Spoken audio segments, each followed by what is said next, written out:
Back me now is Mike Davis and David Schoen. Mike, the Congresswoman just laid out, it makes today's indictment look even more obviously used as a deflection, not just from Joe Biden's failed economic and border and foreign policy, but from what he's done and allegedly how his family became so wealthy over all these years of public service. Yeah, I mean, yes, my former boss, Senator Chuck Grassley, is the king of oversight. He's been on this like a dog. James Comer teamed up with him. They have the evidence that Joe Biden has been corruptly taking millions from foreign governments for a long time. The FBI has had this evidence that Joe Biden took a foreign bribe of $5 million when he was the vice president. The FBI sat on this evidence for 2017. The FBI is now pretending like there's an ongoing investigation, and they're trying to pretend like they're protecting sources and methods. They're not protecting sources and methods. They're protecting Joe Biden. And David, when you look at this in its totality tonight, I mean, and it is an incredibly dark day for the country. I know Congresswoman Green's excited about what they've uncovered, and I can't wait to see more. But we have to go back to the fact that the man who is leading by 30, 40 points in some polls is now under federal, well, will be shortly under federal indictment on 7 different counts. Potentially, I mean, if, could be put in jail. Yeah. That's ultimately what what the most fanatical among them want is they want to see him in an orange jumpsuit, do they not? Absolutely. Let's take it on its most fundamental level. Forget Espionage Act, Presidential Records Act. You're talking about criminalizing conduct when it's applied against the President of the United States.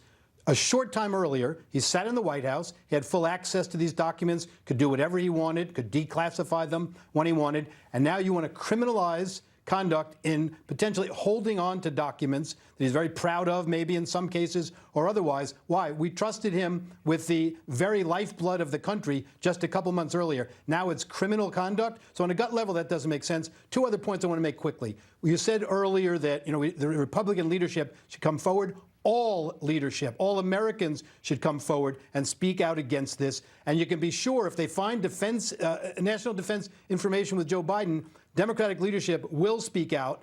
Bill Clinton should offer to be President Trump's defense lawyer in this case. And finally, you asked, would they prosecute him if he weren't running for president? 0 chance. Jerry Nadler said it a couple of years ago. We cannot trust the voters.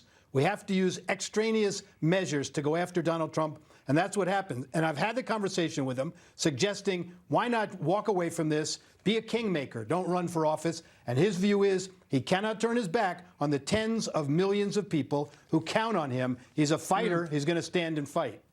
Yeah, most people would have just said enough, and they would have said, I'm done. I've done everything I can. They'd be entitled to. And they would, and you wouldn't have blamed them if they did do that. But Donald Trump's just not that kind of guy. He's not going to do it. Now, Mike, back to the top story, and I referenced this earlier, but the salivating, the Pavlovian response that some on the other networks were seen oozing when some of the most serious of felonies were bandied about in this indictment. Watch. This is not a porn star thing. This isn't robbing the piggy bank of your charity. This is the federal government talking about possible espionage. This is, to me, when constitutional conservatives need to stand up. At a certain point, people have to be clear. We have a system of laws.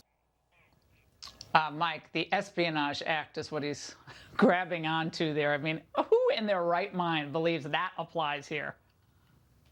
Well, maybe they're talking about the current president of the United States, Joe Biden, who got caught with 5 stashes of stolen classified records from the Obama White House and from even the Senate. And there's evidence he used those records. Maybe they're talking about the current president of the United States, Joe Biden, who just got caught with evidence that he took a $5 million foreign bribe and changed American policy. This is nonsense. President Trump was allowed to have his presidential records in the heavily guarded office of the former president, an office that he used while he was the president of the United States.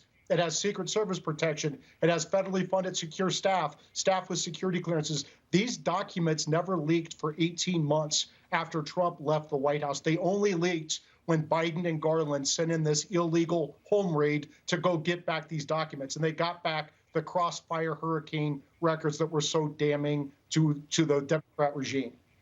Gentlemen, thank you so much.